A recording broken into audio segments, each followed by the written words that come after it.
Shalom Bapak Ibu, Saudara sekalian, senang berjumpa kembali. Mari kita akan membuka ibadah pada pagi hari ini. Saya undang kita semua untuk bangkit berdiri. Pertolongan pada kita adalah datang daripada Allah, pencipta langit bumi dan segala isinya.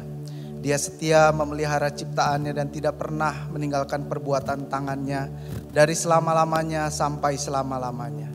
Bapa kami dalam surga, kami bersyukur pagi hari ini hadir di rumah Tuhan. Dalam semua keberadaan kami Tuhan, kami hadir untuk memuji dan memuliakan nama Tuhan. Terlebih Tuhan, kami akan mendengarkan isi hati-Mu Tuhan, firman-Mu Tuhan, yang menjadi rema, yang menjadi panutan buat hidup kami Tuhan. Tuhan sertai setiap saudara-saudari kami yang dalam perjalanan untuk tiba di tempat ini dengan tidak kurang satu apapun. Dan kami boleh memuji, memuliakan nama-Mu bersama-sama. Terima kasih Tuhan, berkati semua yang hadir, berkati semua acara ini Tuhan dari awal hingga akhirnya. Di dalam nama Yesus kami berdoa dan mengucap syukur. Amin. Shalom Bapak Ibu saudara-saudari yang dikasihi Tuhan. Kita ada di dalam rumah Tuhan, kita mau memuji, menyembah Tuhan, kita bersuka cita. Berapa banyak kita mau bersuka cita bagi Tuhan? Haleluya. Kita angkat pujian, sungai sukacitamu mengalir dalamku. Amin.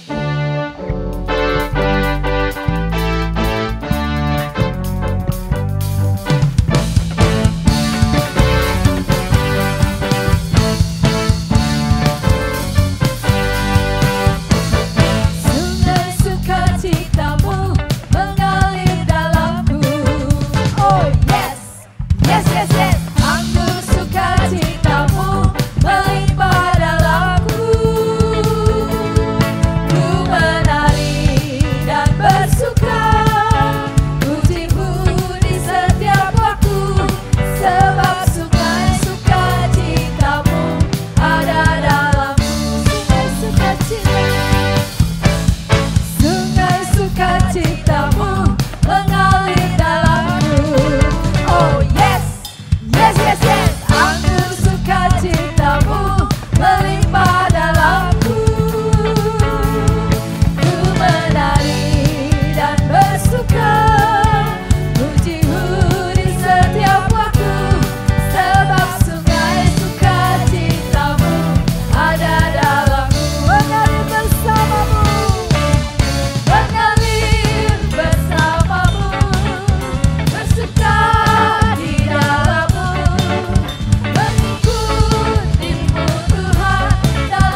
sukacita kita penuh. Perlu ada keraguan dalam hati kita karena kita tahu siapa yang menyertai hidup kita. Kita tahu siapa yang memimpin kehidupan kita. Amin.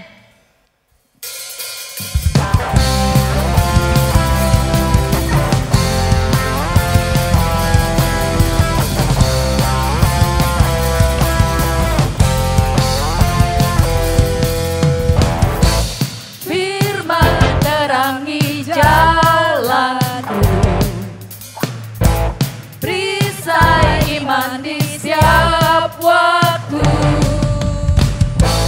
lindungiku dari segala, tak pernah ku ragu, karena Dia bersamaku, setia menjaga dengan kuasa-Mu.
Ada lagu baru yang mengatakan sekali Yesus, tetap Yesus.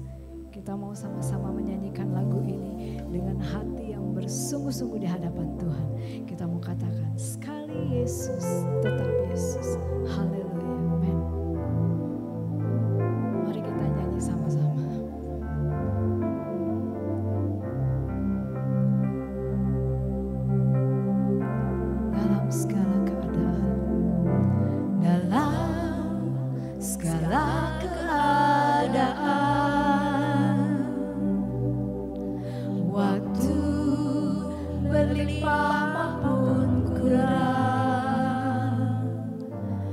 Tetap Yesus yang mempesona hatiku.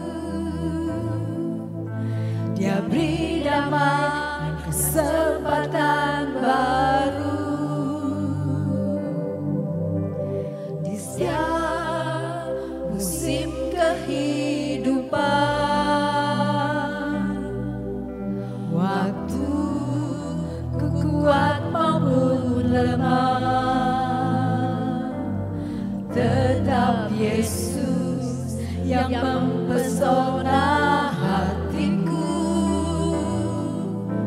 Dia beri hidup dan kesempatan baru. Sekali Yesus, selamanya Yesus, harapanku takkan hilang, karena kasih-Nya sekarang ku ada. Oh Yesusku, ku cinta Kau selamanya. Di setiap musim kehidupan, Setiap musim kehidupan, waktu ku kuat maupun lemah, tetap Yesus yang mempesona hatiku. Dia beri hidup dan kesempatan baru. Sekali Yesus, selamanya Yesus, harapanku takkan hilang, karena kasih-Nya sekarang ku ada. Oh Yesusku, ku cinta Kau selamanya. Sekali Yesus, selamanya Yesus, harapanku takkan hilang,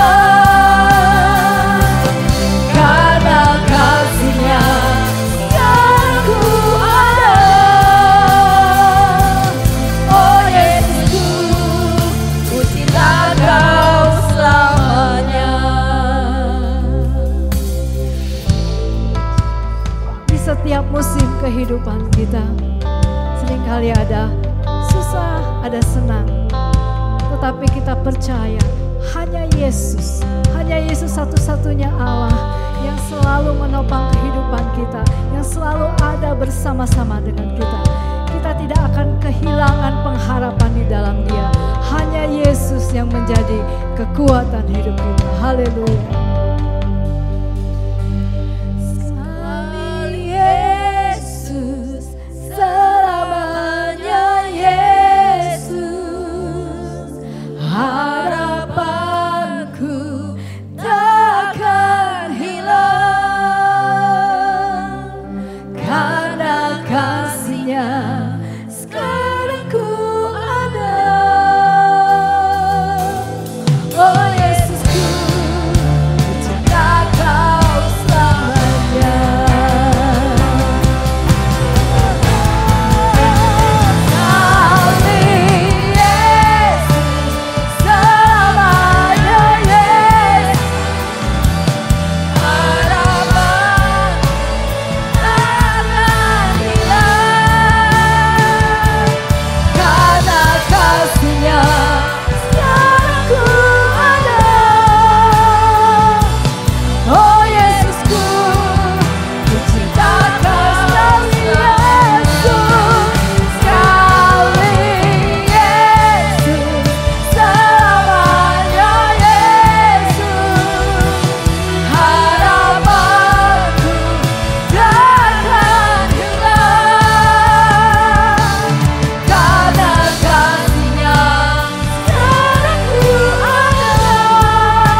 mengimani Tuhan.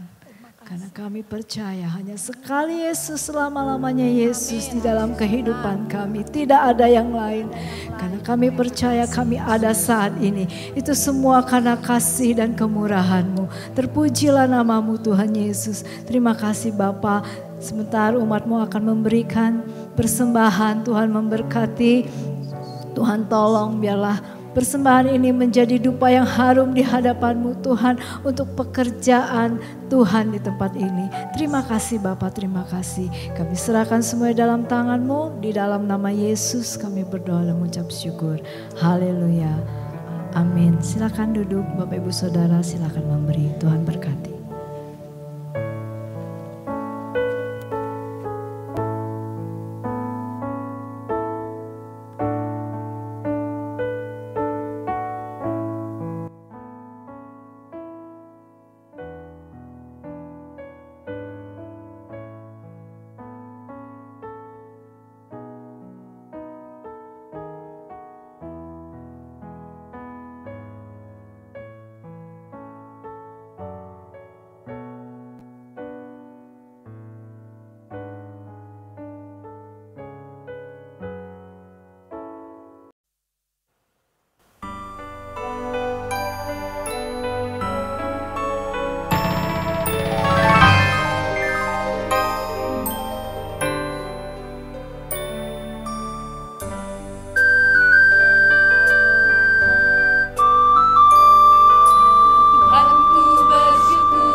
Terpujilah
kita berdoa. Bapa, kami bersyukur Tuhan untuk berkat kebaikan Tuhan atas hidup kami. Sehingga kami boleh memberikan persembahan sebagian dari keuangan yang Tuhan berikan di dalam kehidupan kami. Biarlah ini semua menjadi alat kepanjangan Tuhan. Untuk kemuliaan nama-Mu Tuhan, dimegahkan Tuhan di dunia ini. Sebentar kami akan mendengarkan firman Tuhan berbicara kepada kami ya Tuhan. Agar kami mengerti kan kehendak Tuhan kami lakukan di dalam hidup kami. Urapi hamba-Mu Tuhan, pakai hamba-Mu Tuhan. Apa yang menjadi kerinduan Kau Tuhan untuk disampaikan kepada jemaat Tuhan di tempat ini. Di dalam nama Yesus kami berdoa dan mengucap syukur. Amin. Sekali lagi shalom Bapak Ibu. Ya, pagi hari ini kita masih melanjutkan seri ucapan bahagia Tuhan Yesus. Kalau 2 minggu kemarin kita belajar tentang miskin di hadapan Allah, minggu lalu kita belajar tentang berduka, dan hari ini nanti kita akan juga belajar ucapan bahagia selanjutnya. Bapak Ibu, sedikit saya urai untuk memberikan refresh kepada Bapak Ibu. Ucapan bahagia ini ada di dalam Matius 5 ayat 1-12, kita akan baca. Dan ucapan bahagia ini adalah suatu peristiwa dengan latar belakang peristiwa konteks sejarahnya adalah di mana ini adalah khotbah awal Yesus di bukit. Khotbah di bukit itu beken sekali ya Bapak Ibu ya. Sangat terkenal karena isinya tuh luar biasa begitu. Dan ini adalah pelayanan awal Yesus di Galilea. Kalau Bapak Ibu lihat di dalam pasal yang keempat. Ini adalah satu peristiwa di mana Yesus menjelaskan kepada murid-muridnya tentang esensi kekristenan sebetulnya begitu ya. Dan pengikutnya itu cukup banyak pada saat itu. Ada orang Galilea sendiri, Dekapolis, Yerusalem, Yudea dan seberang sungai Yordan. Itu ada dicatat di dalam Matius 4 ayat 25 ya. Jadi konteks sejarahnya kita bisa bayangkan ini adalah khotbah awal Yesus dan pendengarnya adalah murid Yesus dan orang banyak yang mengikuti dia. Kemudian kita lihat konteks sosialnya. Pada saat itu konteks sosialnya adalah orang Yahudi adalah orang yang dijajah. Mereka mengalami penindasan dan ketidakadilan di bawah pemerintahan Romawi. Dan ketidakadilan ini bukan cuma artinya sebagai tanah jajahan. Tetapi mereka juga mengalami ketidakadilan oleh bangsanya sendiri. Kita tahu pemungut cukai mengambil lebih dari apa yang seharusnya begitu ya. Mereka tidak berdaya. Mereka adalah bangsa yang tidak bisa memberontak pun kalah karena Romawi terlalu kuat begitu ya. Jadi kita bisa bayangkan kondisi sosial mereka itu adalah kondisi yang tertekan. Kondisi orang-orang yang tidak berdaya sebagai bangsa jajahan. Ditambah lagi pengkhianatan dilakukan oleh oknum orang Yahudi sendiri. Kita tahu mereka benci sekali dengan pemungut cukai. Karena orang-orang inilah mereka sebut sebagai pengkhianat-pengkhianat begitu. Karena menerapkan pajak yang tinggi begitu ya. Nah, khotbah di bukit itu sangat relevan Bapak Ibu bagi orang-orang yang hidup di bawah penindasan ketidakadilan. Kalau kita lihat dari runtunan bacaannya, itu menunjukkan bagaimana seorang yang tidak berdaya dihibur oleh suatu pengertian-pengertian yang baru. Miskin di hadapan Allah memperoleh kerajaan Allah, yang berduka akan dihiburkan. Dan seterusnya. Jadi sebetulnya kalimat-kalimat yang diberikan itu relevan sekali pada saat itu. Mereka orang-orang tertindas begitu ya. Nah, tetapi pertanyaannya kita akan belajar pada pagi hari ini adalah apakah khotbah di bukit ini juga relevan dengan keadaan zaman modern ini? Ini menjadi satu pertanyaan pergumulan kita. Apakah khotbah di bukit ini masih relevan dengan firman Tuhan atau dengan keadaan kondisi zaman kita saat ini? Kita akan belajar pada pagi hari ini satu yang ketiga dari ucapan Yesus di bukit, yaitu tentang lemah lembut. Nah, di dalam Matius 5 ayat yang kelima kita akan lihat, dikatakan seperti ini, berbahagialah orang yang lemah lembut, karena mereka akan memiliki bumi. Ya, berbahagialah orang yang lemah lembut, karena mereka akan memiliki bumi. Kalau dalam bahasa Inggrisnya dikatakan blessed are the meek for they shall inherit the earth. Kurang lebih pengertiannya adalah diberkatilah orang yang lemah lembut. Karena dia akan mewarisi bumi. Ini satu ayat yang sulit untuk dijelaskan ya. waktu saya terima tema khotbah ini, saya merasa ini gimana ya, lemah tapi mewarisi bumi, memiliki bumi bahkan. Satu tema yang buat saya sulit begitu ya. Kenapa? Karena lemah itu buat saya sesuatu yang kalah begitu ya. Saya selalu berpikir begini, kalau orang yang lemah lembut itu adalah orang yang udah bawaan lahir begitu ya. Mungkin Putri Solo begitu ya, gayanya lemah gemulai gitu. Orangnya memang udah bawaan lahirnya, orangnya memang lemah lembut.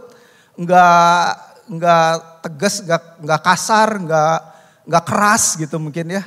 Orangnya seperti itu, orangnya sabar begitu ya. Bahasanya halus, tutur katanya halus. Mungkin enggak pernah marah, selalu ngalah begitu. Dalam benak saya itu seperti itu. Lalu saya pikir, aduh saya mau khotbah apa gitu, itu bukan saya banget begitu ya. Kalau saya gak ada kamusnya tuh yang namanya lemah begitu. Kenapa ya? Karena mungkin saya selalu selalu keras sama diri saya sendiri gitu. Bahkan mungkin juga terkadang jadi keras sama orang lain. Jadi saya agak sulit membayangkan yang namanya lemah lembut itu seperti apa begitu ya. Saudara pernah ke Garut lewat Kamojang? Pernah? Ada yang pernah lewat Majalaya terus naik ke atas ke Kamojang? Kalau ada yang pernah, jalannya nanjak luar biasa ya Bapak Ibu. Mungkin ada yang pernah yang touring atau yang mungkin pakai mobil gitu ya. Di sana mobil aja susah sekali naik ke atas itu, kadang-kadang banyak yang slip. Saya itu ke sana pakai sepeda dan tidak didorong Bapak Ibu. Ini ada Pak Yosi suka bilang ini mutan katanya. Saya nggak pernah menerapkan dalam diri saya itu satu pemikiran tentang lemah begitu. Dari kecil saya selalu menerapkan saya harus kuat, saya harus struggle, saya harus mampu begitu ya. Mungkin kalau Bapak Ibu tahu umur saya 50 sekarang, tahun ini 51. Saya berani adu lari sama anak muda yang umurnya setengah dari saya gitu ya. Kenapa? Karena saya sangat istilahnya keras gitu sama diri saya. Saya suka nge-gym, saya angkat deadlift 170 kilo, squatnya 120 kilo. Sampai pelatih saya bilang ini saya gak pernah katanya ngelatih umur segini mampu sampai segitu. Sebenarnya bukan saya meninggikan diri, tapi saya mau ngasih tahu bahwa memang tidak ada kamusnya di dalam diri saya pemikiran tentang lemah begitu ya. Tapi saya harus bawakan firman Tuhan tentang lemah lembut. Jadi saya merasa bahwa saya tuh gak tepat gitu ya bawain firman Tuhan ini. Dan saya pernah dengar satu hamba Tuhan yang bilang begini, kalau bawain firman Tuhan tuh harus jarkoni katanya. Kalau ngajar harus melakoni. Terus saya pikir saya gak ngelakonin tuh yang namanya lemah lembut, kadang-kadang juga saya keras gitu sama orang begitu ya. Keras sama diri sendiri, keras juga sama orang. Tapi Tuhan tuh luar biasa Bapak Ibu. Saya belum pernah khotbah dengan pergumulan yang seberat khotbah kali ini. Kenapa? Karena Tuhan izinkan saya untuk mengalami apa itu lemah lembut. Dan seperti apa pengertian dari lemah lembut itu. Nah saya mau cerita sedikit. Sekitar 3 minggu yang lalu saya pulang gereja sama istri saya. Dan saya lewat pulang di depan rumah. Karena di rumah sekitar kami itu banyak sekali kucing. Dan kucing itu menurut saya udah jadi hama begitu ya. Jadi sangat banyak begitu dan berkeliaran di mana-mana. Satu kali ada dua kucing yang sedang berkelahi begitu. Kemudian ketika pulang gereja saya mau parkir pulang ke rumah dan saya ngelewat itu dan saya menggilas kucing itu. Nah, apa yang terjadi? Ternyata tetangga ngamuk. Karena tetangga melihat kejadian itu, tetangga sebelah banget dari rumah saya. Rupanya kucing itu kucing liar, tetapi selama ini dia kasih makan. Nah, dia ngamuknya itu luar biasa begitu. Luar biasanya itu merasa bahwa itu kucing milik dia dan saya harus bertanggung jawab. Padahal waktu saya bilang ini kan kucing liar begitu, dia tidak mau dengar. Ya, tapi kan ini dikasih makan dan lain sebagainya, dikasih nama bahkan dan sebagainya begitu ya. Saya minta maaf pada saat itu, istri saya juga dengar. Saya minta maaf, ya sudah saya minta maaf, ini dia tidak mau dengar. Rupanya tetangga ini punya dendam mungkin ya, bukan dendam ya, mungkin unek-unek yang sudah sekian tahun. Karena kita dia udah ada di sebelah saya, udah ada duluan sebelum kami pindah ke situ tahun 2000. Jadi dia tahu benar begitu ya, dari awal kami menikah. Kayaknya dia tuh luar biasa. Bapak Ibu, kalau Bapak Ibu punya tetangga itu dia CCTV yang ngerekamnya bukan 24 jam lagi, saudara. Dan menyimpan rekamannya itu puluhan tahun ya. Kalau CCTV paling banter juga seminggu, kalau gigabyte-nya gede paling sebulan begitu ya. Ini enggak. Jadi dia keluarin semua unek-uneknya selama ini. Yang tidak ada hubungan sama kucing. Ya, jadi yang ngamuk tuh dua. Anaknya teriak-teriak, ibunya juga teriak-teriak. Sekedar tahu bahwa keluarga ini sudah ditinggal sama ayahnya sejak mereka kecil. Jadi ayahnya meninggalkan mereka begitu. Nah kemudian ketika dia ngamuk, dia marah sekali sama saya. Udah tidak ada hubungan sama kucing. Kalau anaknya masih hubungan sama kucing. Kok tega katanya begini. Minta tanggung jawab. Saya bilang tanggung jawab apa, orang kucing liar begitu ya. Tapi mamanya itu berteriak-teriak dengan kata-kata yang gak pantas begitu ya. Diungkit-ungkit lagi masalah parkir, diungkit-ungkit masalah jalan yang katanya saya mau ikutan memperbaiki dan lain sebagainya. Kalau parkir memang problemnya adalah karena kan tempat praktek juga istri saya. Jadi terkadang ketika pasiennya banyak itu ada yang parkir di depan rumah dia dan itu emosi buat dia. Berkali-kali dia marah gitu, marahin pasien juga marahin ke kita begitu. Dan itu keluar semua. Ketika dia mengalami itu, dia keluar semua. Semua yang perbendaharaan selama ini, kekesalan selama ini, dia ungkapkan semua begitu ya. Nah, ada hal yang membuat saya cukup terganggu pada saat itu. Dia bilang begini, karena dia tahu bahwa kami pindah tahun 2000 ya. Dan pada waktu itu mertua saya datang ke tempat situ ya, namanya bersilaturahmi, ngasih tahu gitu bahwa ini anaknya akan tinggal di sini dan lain sebagainya. Dan pada saat itu dia ungkapkan satu kata-kata yang ya kasar begitu ya. Tetapi intinya adalah bahwa sebagai suami, sebagai seorang pria, saya itu gak ada harga diri. Datang ke situ gak punya apa-apa dan dibelikan rumah. Saudara, saya perlu akui, saya itu memang dari keluarga miskin begitu ya. Waktu menikah saya gak punya apa-apa Bapak Ibu. Jangankan kendaraan, jangankan rumah, kendaraan pun gak ada pada saat itu. Saya benar-benar gak punya apa-apa Bapak Ibu. Saya juga kadang suka pikir kok istri saya mau begitu ya dengan kondisi saya seperti itu. Dan tetangga ini tahu karena pada waktu itu orang tua datang ke situ dan bersilaturahmi. Jadi pada saat dia marah, dia bilang bahwa saya tuh laki-laki yang gak berguna begitulah intinya, mungkin Bapak Ibu gak usah tahu kata-kata kasarnya begitu ya. Tapi intinya bahwa gak ada harga diri lah. Rumah dibeliin sama orang tua, lalu kemudian ya segala sesuatunya tuh ada karena dari mertua saya. Bapak Ibu, buat saya sebagai seorang pria, kalimat-kalimat seperti itu memang cukup mengganggu.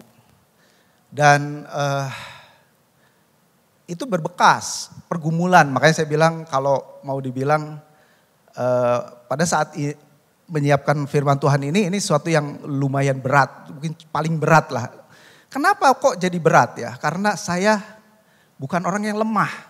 Saya rasanya ingin balas.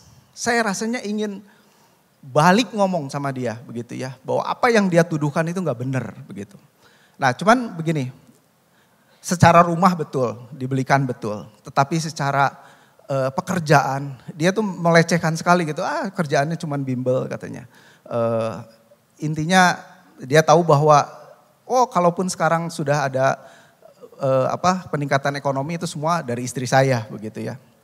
Saya mau cerita ini sebetulnya bukan untuk apa-apa, tapi untuk pergumulan itu ada di dalam diri saya pada saat itu merasa bahwa saya mau balas ngomong.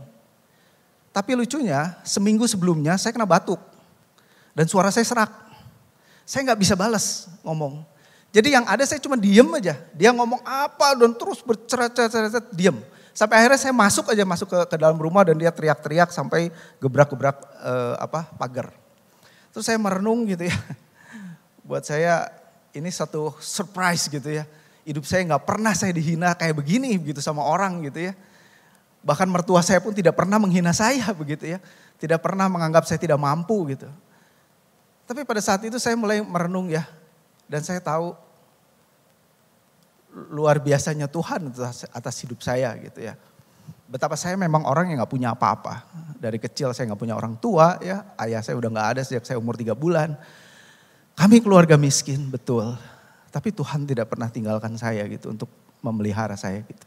Dan waktu saya renungkan itu, saya senyum aja, saya lihat betapa Tuhan itu baik sama saya begitu ya. Dari yang gak punya apa-apa, betul-betul gak punya apa-apa, sampai Tuhan berkati kami luar biasa begitu ya. Nah, saya gak mau titik beratkan di situ, tetapi dari pergumulan itu saya mengerti apa sih yang dimaksud dengan lemah lembut. Oh, ternyata lemah lembut itu adalah satu kondisi di mana kita tuh sebetulnya mampu, kita punya kekuatan, ya, kita punya power begitu ya. Saya bisa teriak-teriak sama dia begitu. Apa yang kamu tuduhkan itu gak benar. Kalau kamu bilang saya gak punya apa-apa, saya gak bisa apa-apa, itu terlalu banyak saksi yang menunjukkan gitu ya. Betapa Tuhan memberkati saya gitu melalui pekerjaan saya begitu ya. Mungkin orang tua saya juga tahu begitu. Mungkin kalau urusan ini urusan rumah, ya kami memang tinggal di situ. Kan saya nggak mungkin kasih tahu bahwa saya sudah punya rumah lain, saya sudah punya beberapa rumah begitu ya, dengan berkat yang Tuhan kasih begitu. Tapi buat apa saya ngomong ke orang yang nggak mau dengar gitu. Cuman intinya adalah pada saat kita, kalau tanda kutip dizolimi pada saat seperti itu dan kita tidak melawan dan kita tidak menggunakan kekuatan kita, disitulah saudara bisa merasakan apa yang dimaksud dengan lemah lembut. Saudara, lemah lembut itu adalah satu kegeraman untuk orang yang mampu membalas tapi tidak mau membalas. Memilih untuk tidak membalas. Itu adalah orang yang lemah lembut. Nanti kita akan belajar apa sih makna dari lemah lembut ini. Ya, itu satu kisah yang buat saya pergumulan batin yang cukup lama. Karena berminggu-minggu saya terus terganggu dan saya terus bergumul sama Tuhan. Emosi itu dicampur aduk ya, diaut-aut gitu ya. Diaduk-aduk begitu. Kenapa ini orang sebegitu bencinya begitu ya. Kenapa ini orang sebegitu siriknya gitu ya dan lain sebagainya. Oke, tapi saya gak mau titik beratnya di kisah saya. Tetapi kita akan belajar apa sih yang dimaksud dengan pengertian lemah lembut. Nah, kita akan belajar dari kata Yunani dari lemah lembut ya. Kata Yunani dari lemah lembut itu dibaca praus ya. Tulisannya seperti itu, praus ya. Nah, kata praus ini adalah satu kata yang agak sulit untuk diartikan ya. Nah, seorang teolog William Barclay dia menjelaskan tentang kata praus ini, lemah lembut ya. Memang bahasa Indonesia itu agak unik ya, jadi ada lemahnya. Nah, makanya image tadi ya di awal saya bilang lemah lembut itu lemah begitu kan di dalam pemikiran saya. Padahal kan sebetulnya di dalam aslinya itu tidak ada lemahnya, hanya dibilang meek, lembut begitu ya, kelembutan begitu. Nah, arti dari praus ini apa sih sebetulnya ya? Nah, yang pertama, praus itu dipakai untuk binatang buas yang sudah dijinakan. Kata praus itu diambil untuk menunjukkan seekor binatang buas yang sudah dijinakan. Nah, digunakan kata praus. Jadi kita bisa bayangkan kalau kuda liar begitu ya, kuda liar yang mau ditundukkan, mau dijadikan kuda tunggangan, dia harus ditundukkan. Dia harus mungkin diikat atau dipecut dan lain sebagainya. Yang pasti dia harus menjadi jinak. Nah, ketika dia sudah jinak itu dikatakan bahwa binatang ini sudah praus begitu. Pengertiannya adalah seperti itu. Kita bisa bayangkan ya, artinya ketika Yesus bilang lemah lembut berarti adalah istilahnya kerohanian kita itu sudah dijinakan begitu ya. Kebuasan kita itu sudah dijinakan. Itu arti praus yang pertama ya. Kemudian yang kedua dikatakan bahwa lemah lembut itu seringkali dipakai kalimat ini untuk mengkontraskan dengan kata sombong. Orang yang sombong, lawan praus itu melawan atau contrary, bertentangan dengan kata sombong. Ya, jadi rupanya praus itu seperti itu. Nah, yang ketiga yang menarik adalah Aristoteles kan orang Yunani ya. Nah, dia sempat memberi penjelasan sedikit tentang kata praus. Praus itu adalah kondisi di tengah-tengah, di antara sesuatu yang besar sekali dan sesuatu yang kecil sekali. Dan praus itu di tengah. Dan William Barclay dia memberikan satu analisis bahwa kalimat ini dipakai untuk sifat tentang kemarahan. Jadi praus itu adalah kondisi di antara marah yang berlebihan dan yang tidak pernah marah. Jadi yang satu besar sekali, yang satu kecil sekali. Praus ini ada di tengah. Jadi kita bisa mengerti ya bahwa yang namanya praus itu berada di tengah di antara orang yang tidak pernah marah dan orang yang marah berlebihan. Jadi kondisinya bukan artinya dia tidak pernah marah. Tetapi dia juga bukan orang yang marah secara berlebihan. Bisa didefinisikan seperti ini, orang yang lemah lembut adalah orang yang tidak pernah marah, juga bukanlah orang yang biasa marah atau pemarah. Tetapi orang yang marah pada saat yang tepat, dengan cara yang tepat, untuk tujuan yang tepat. Saya ulangi, orang yang lemah lembut adalah orang yang marah pada saat yang tepat, dengan cara yang tepat, untuk tujuan yang tepat. Saudara, marah itu tidak dosa. Tidak ada satupun ayat di Alkitab mengatakan bahwa marah itu dosa. Coba kita lihat di dalam Efesus 4 ayat 26 sampai 27. Dikatakan seperti ini, apabila kamu marah, janganlah kamu berbuat dosa. Kalau kalimat ini, kita bisa mengerti bahwa apabila kamu marah, janganlah kamu berbuat dosa. Kalimat ini tidak mengatakan bahwa ketika kamu marah, kamu berbuat dosa. Tidak. Tetapi marah yang dilanjutkan dengan tindakan, itu akan menjadi dosa kalau tindakannya tidak benar. Seringkali orang ketika marah itu mengambil satu keputusan yang lebih parah dari penyebab marah itu. Saudara paham? Seringkali ketika orang mengambil keputusan ketika marah, itu lebih parah dari penyebab marah itu. Penyebabnya apa misalnya? Oh, di kantor lagi berantakan atau misalnya ada orang yang salah. Pulang ke rumah marah, yang kena anak misalnya dipukul. Efeknya seringkali lebih daripada penyebabnya itu. Makanya psikolog itu suka bilang bahwa ketika marah jangan mengambil keputusan. Hitung sampai 10 katanya. Sebelum kamu mengucapkan kata-kata. Jadi apabila kamu marah, janganlah kamu berbuat dosa. Dikatakan janganlah matahari terbenam apabila kamu masih marah. Dan janganlah memberi kesempatan kepada iblis. Karena mudah sekali, peka sekali, rentan sekali, vulnerable ketika orang lagi marah. Dia pakai sama iblis, iblis pakai dia untuk dia melakukan tindakan yang sembrono. Janganlah matahari terbenam, jangan menyimpan amarah itu. Begitu ya. Ada banyak orang yang bukan cuma matahari terbenam, berpurnama-purnama gitu ya marahnya. Sudah sekian purnama saya masih marah sama orang itu. Firman Tuhan katakan janganlah matahari terbenam. Apabila kamu marah, marahnya tidak salah. Tapi janganlah kamu berbuat dosa dengan marah itu. Saudara, Musa adalah orang yang dikatakan paling lemah lembut di muka bumi ini. Ya. Ada ayatnya dalam Bilangan 12 ayat 3 dikatakan seperti ini. Adapun Musa ialah orang yang sangat lembut hatinya. Lebih daripada setiap manusia yang ada di atas muka bumi. Tapi apakah Musa pernah marah? Oh pernah. Pernah saudara. Lihat di dalam Keluaran 32 ayat 19 sampai 21 dikatakan seperti ini. Adapun Musa ialah seorang yang sangat lembut hatinya. Keluaran 32 ayat 19 sampai 21 berkata seperti ini. Dan ketika ia dekat di perkemahan itu dan melihat anak lembu dan melihat orang menari-nari, maka bangkitlah amarah Musa.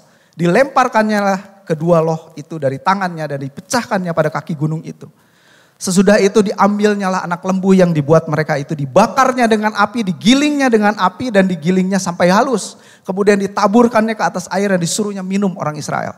Ini bukankah marah yang benar-benar marah gitu ya. Sampai dia giling, dia lembutkan, masukin ke air, minum.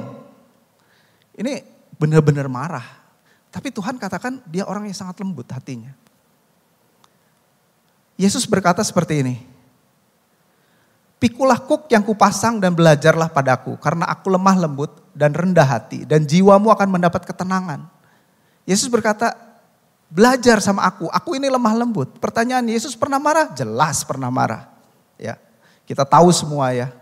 Yesus ke bait Allah dan dia mengusir semua orang yang berjual beli di halaman bait Allah. Ia membalikan meja-meja penukar uang dan bangku-bangku pedagang merpati. Dibongkar bangkir. Saudara, lemah lembut itu bukan berarti tidak boleh marah.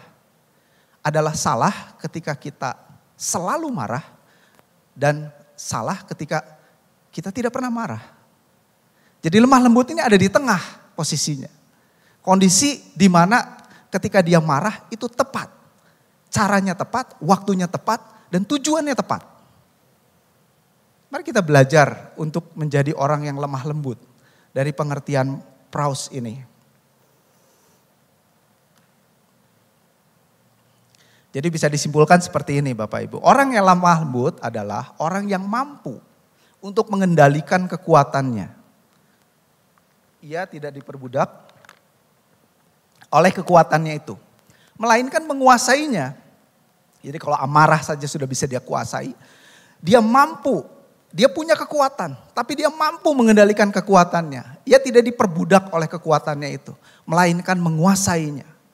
Orang yang lemah lembut juga mampu mengendalikan dirinya untuk tidak balas dendam. Saudara bisa bayangkan orang yang lemah lembut ini, orang yang punya kuasa, punya kemampuan, tapi dia tidak gunakan itu. Ada satu peristiwa ketika Raja Daud dikejar-kejar oleh Saul. Ya, Saul itu dendam sama Daud karena Tuhan membuat segala sesuatu yang Daud perbuat itu berhasil. Dan Saul iri pada Daud. Berkali-kali dia mencoba membunuh Daud. Tapi pada satu peristiwa, Daud sedang sembunyi di dalam satu gua. Lalu kemudian Saul datang ke situ. Dengan dia tidak tahu bahwa di situ ada rombongan Daud. Dan dia mau membuang hajat katanya di situ. Dan Daud melihat dari belakang, itu Saul. Ada satu kesempatan dia bisa balas dendam. Yang selama ini dia dikejar-kejar oleh Saul dan ingin dibunuh.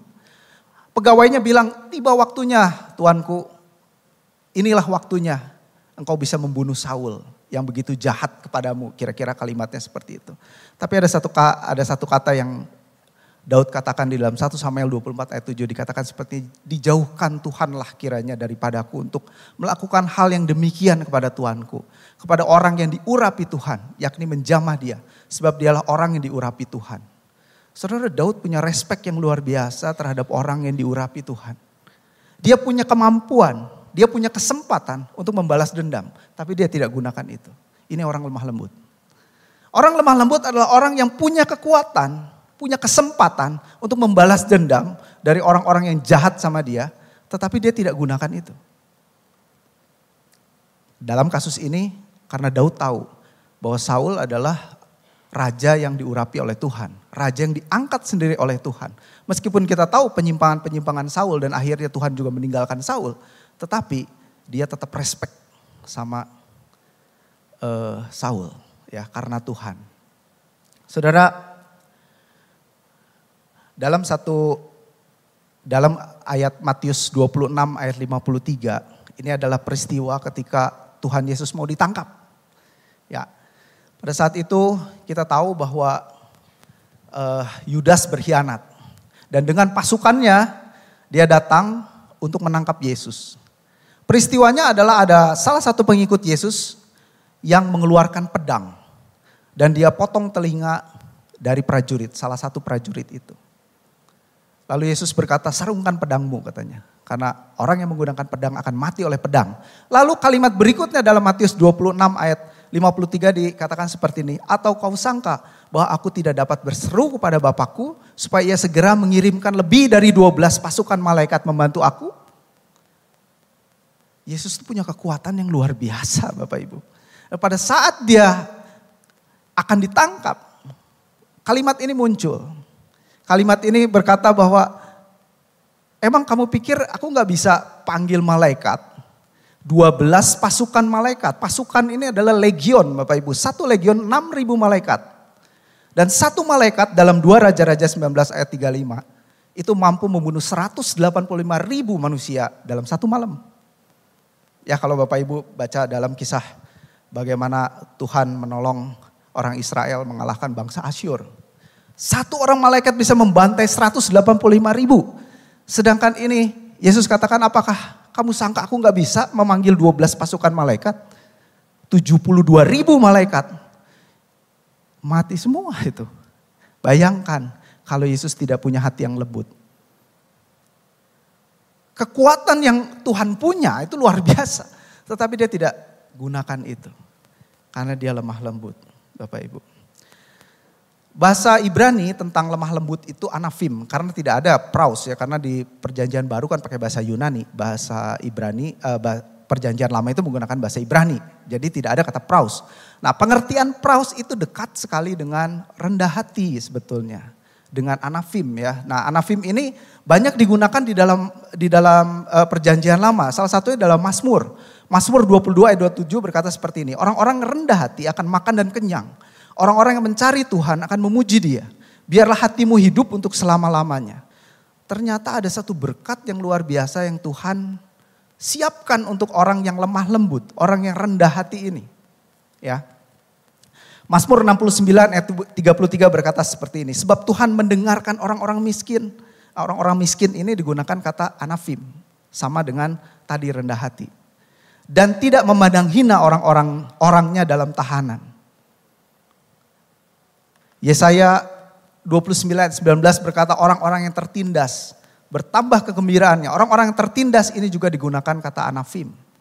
Bertambah kegembiraannya di dalam Tuhan. Dan orang-orang yang paling miskin di antara manusia bersukaria di dalam yang maha kudus Allah Israel. Anafim digunakan juga sebagai orang-orang yang bergembira, bersukaria di dalam Tuhan. Nah tadi ayat Matius 5 ayat 5 berkata bahwa berbahagialah orang yang lemah lembut karena akan memiliki bumi. Saya puter-puter ini apa artinya memiliki bumi begitu ya. Mazmur 3 rupanya apa yang Yesus katakan itu sebetulnya mengutip dari Mazmur 37 ayat 11. Dikatakan seperti ini, tetapi orang-orang yang rendah hati, anafim, akan mewarisi negeri dan bergembira karena kesejahteraan yang berlimpah-limpah. Wow, ternyata ada satu janji berkat yang luar biasa untuk orang yang lemah lembut, untuk orang yang rendah hati. Ada satu kesejahteraan yang berlimpah-limpah dan lebih dari itu dia mewarisi negeri. Mewarisi negeri itu apa sih maksudnya? Ya, mewarisi negeri atau memiliki negeri itu berasal dari kata kerja kleronomeo yang berarti mewarisi atau memiliki hak waris. Saudara, kalau orang meninggal gitu ya, dia bikin surat warisan. Warisannya dikasih tanda tangan atau mungkin cap lewat notaris untuk menunjukkan ini resmi bahwa hak waris jatuh kepada siapa, begitu mungkin anaknya atau siapanya dan sebagainya. Itu punya ketetapan hukum, itu punya kekuatan hukum, tidak bisa diganggu gugat. Ya, hak waris itu adalah satu hak yang sangat powerful. Dan dikatakan bahwa kita, orang-orang yang lemah lembut adalah orang-orang yang memiliki bumi.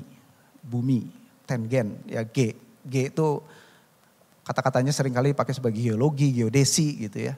Nah, jadi bisa kita lihat bahwa ada satu janji berkat yang luar biasa yang Tuhan berikan untuk orang-orang yang lemah lembut. Mengapa? Mengapa sih?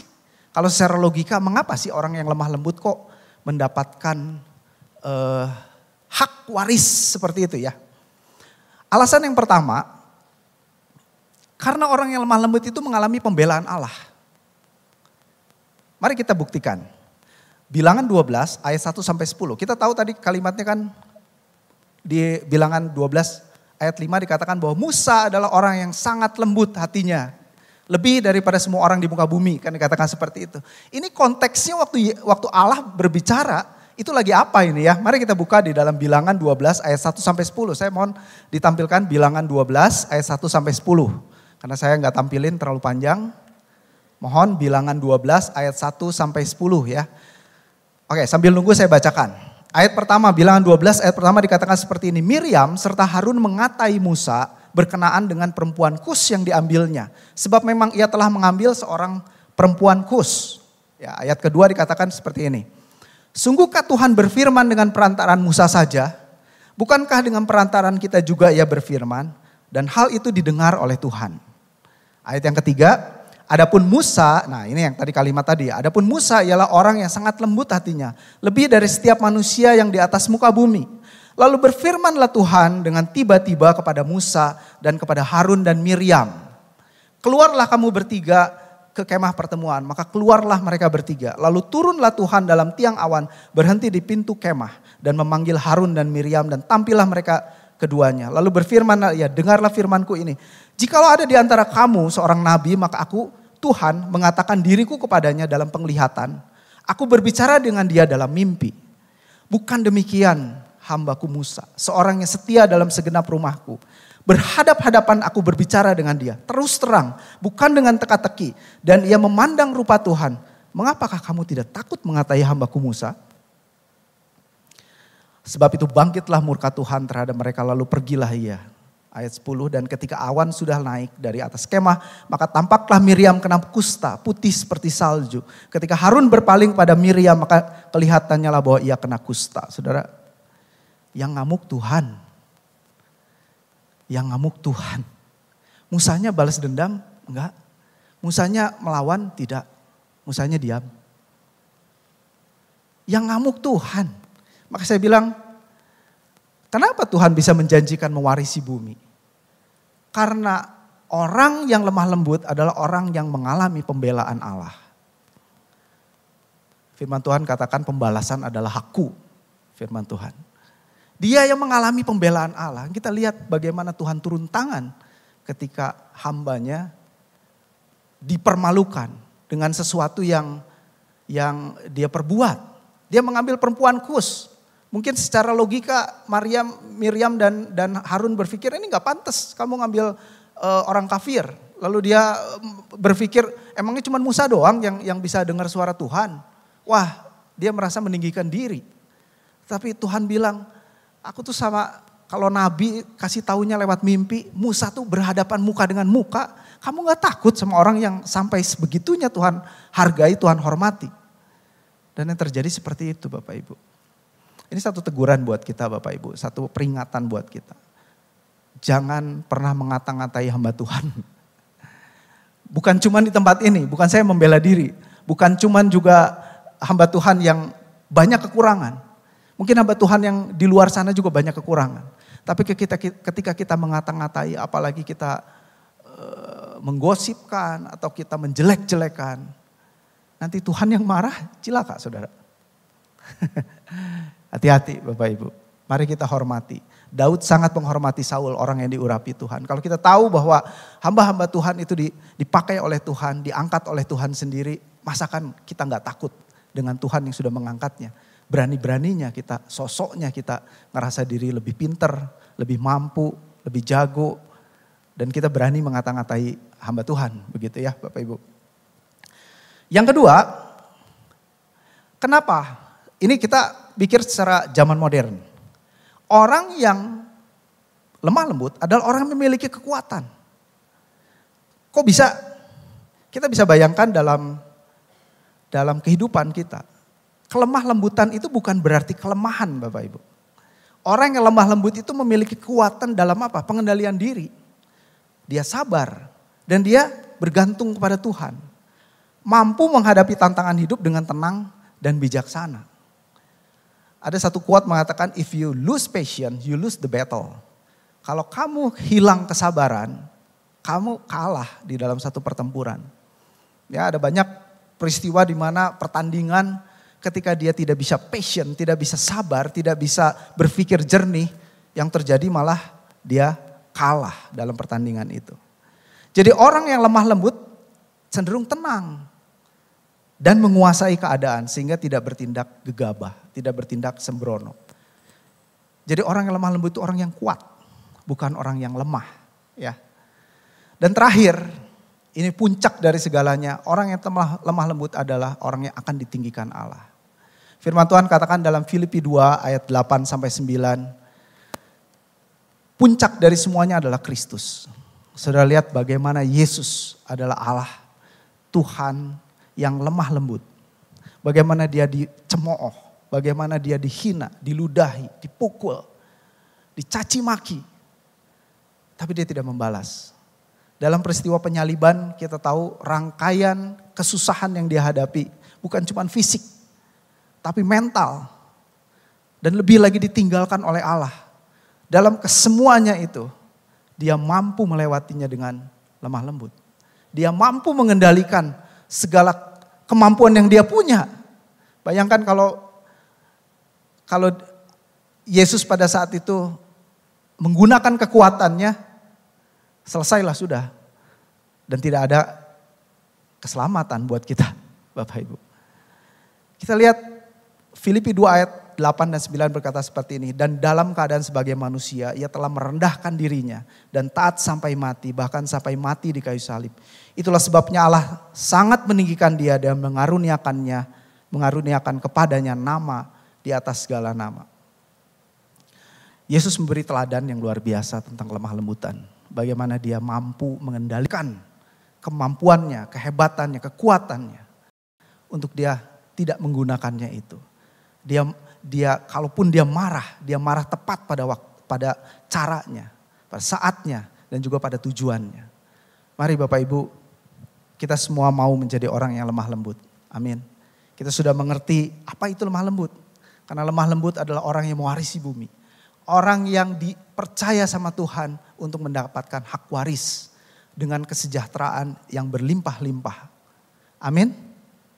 Mari kita tunduk kepala, kita akan berdoa. Bapa, kami bersyukur Tuhan untuk firman Tuhan pagi hari ini Tuhan. Kami mau menjadi orang yang lemah lembut Tuhan. Seperti yang Engkau sendiri contohkan kepada kami Tuhan. Mungkin selama ini Tuhan, kami seringkali tidak lemah lembut Tuhan. Seringkali Tuhan kami kasar atau kami marah Tuhan, berlebihan Tuhan. Mari Tuhan pagi hari ini Tuhan kami sudah mendengar firman Tuhan. Berbicaralah atas kami. Kami tahu Tuhan bahwa Engkau menjanjikan berkat yang luar biasa atas orang yang lemah lembut Tuhan. Dan Engkau membela kami Tuhan, orang-orang yang lemah lembut. Kami yang sudah ditebus oleh Engkau Tuhan. Kami mau senantiasa bergantung kepadamu Tuhan.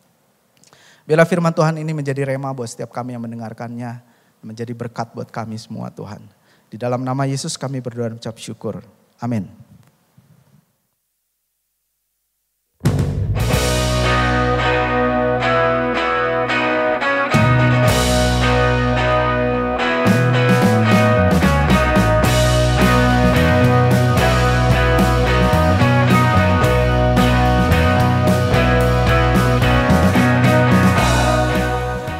Salam, selamat datang di Gereja Rehobot dan selamat mengikuti ibadah. Bagi Anda yang baru pertama kali hadir, kami ucapkan selamat bergabung di dalam keluarga Gereja Rehobot.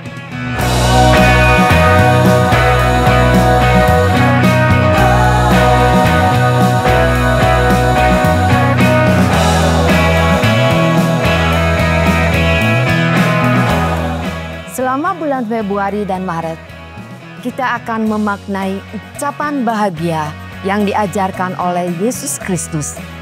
Jangan lewatkan seri ini setiap minggunya. Kami juga mengundang Anda untuk mengikuti beberapa acara yang akan semakin melengkapi dan memberikan pemahaman lebih dalam akan Yesus Kristus. Hadiri dan jadilah berkat bagi banyak orang.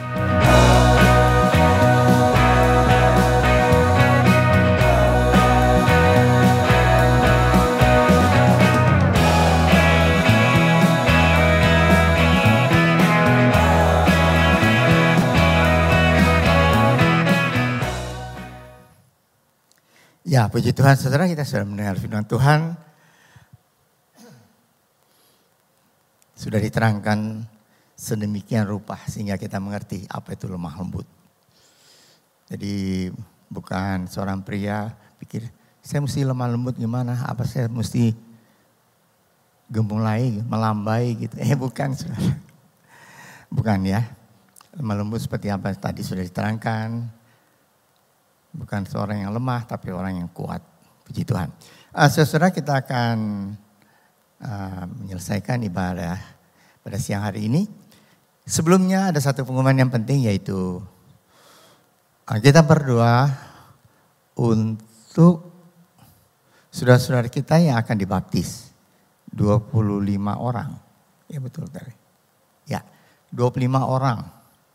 Ya, kita berdoa supaya mereka menjadi anak-anak Tuhan yang setia, mengasihi Tuhan, cintai Tuhan, dan juga mereka merindu juga untuk melayani Tuhan. Ya, mari saudara, kita akan tutup kebaktian kita dengan doa. Saya undang kita berdiri bersama-sama dan kita akan masuk dalam doa. Mari kita berdoa. Bapa kami dalam surga, terima kasih Tuhan untuk berkat Tuhan bagi kami semua. Terima kasih Tuhan, kami sudah memuji Tuhan, kami sudah mendengar firman Tuhan. Ajar pada kami untuk kami mengerti, kami sudah mengerti dan lebih dari itu kami melakukan dalam kehidupan kami sehari-hari. Terima kasih Bapa untuk berkat Tuhan bagi kami semua. Pada saat ini kami berdoa untuk ke-25 saudara-saudara kami yang sudah mengambil keputusan untuk menerima baptisan air. Terima kasih Tuhan. Berikan kepada mereka kekuatan untuk dalam mengiring Tuhan sebagai anak Tuhan yang mengasihi Tuhan, yang merindu juga untuk melayani Tuhan. Terima kasih Bapa. Saat ini juga kami berdoa untuk saudara kami yang sudah memberikan persembahan dan mengembalikan perpuluhan yang Tuhan punya. Ajar pada kami untuk memberikan yang terbaik, karena Tuhan sudah memberikan yang terbaik bagi kami, yaitu keselamatan dan hidup yang kekal. Terima kasih Bapa. Kami berdoa Tuhan, kalau kami masuk dalam minggu yang baru berjalan bersama dengan Tuhan, kami percaya kami tidak berjalan sendiri, tapi Engkau menyertai kami. Engkau sendiri memelihara dan kasih karunia Tuhan melimpah dalam kehidupan kami. Baik kami secara pribadi, keluarga kami, usaha kami, pekerjaan kami, dan pendidikan anak-anak kami semua. Terima kasih Bapa. Dalam minggu yang baru kami percaya kami tidak berjalan sendiri. Mari Tuhan supaya melalui hidup kami boleh senantiasa memuliakan Tuhan. Terima kasih Bapa. Kami akan pulang berpisah satu dengan yang lain. Ntar kami sampai ke rumah kami masing-masing. Dan kami Tuhan boleh melakukan segala sesuatu hanya dengan pertolongan Tuhan saja. Percaya Engkau sudah mendengar doa kami ini yang kami naikkan dalam nama Tuhan Yesus Kristus yang menjadi juru selamat kami yang hidup.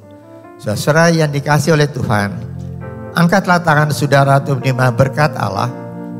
Arahkan hati saudara kepada Tuhan dan hadirat-Nya.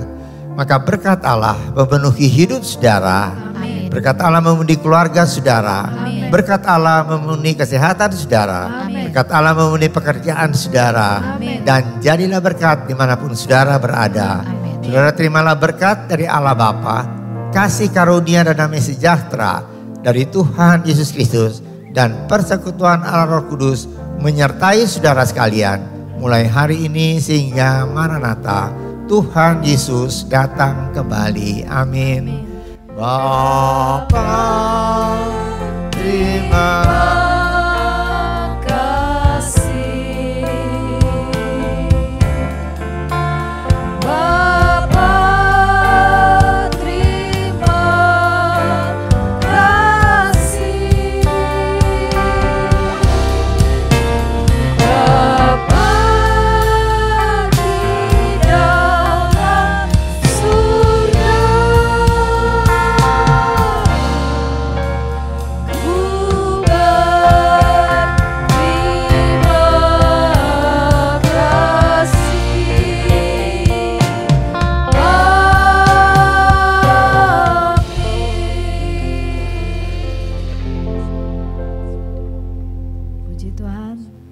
kasih buat kehadirannya. Sampai berjumpa minggu depan. Tuhan Yesus memberkati kita semua.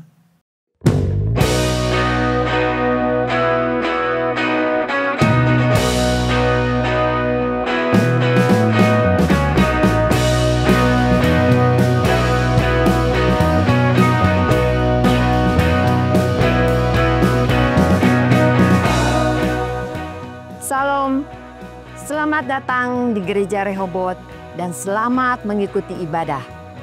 Bagi Anda yang baru pertama kali hadir, kami ucapkan selamat bergabung di dalam keluarga Gereja Rehobot.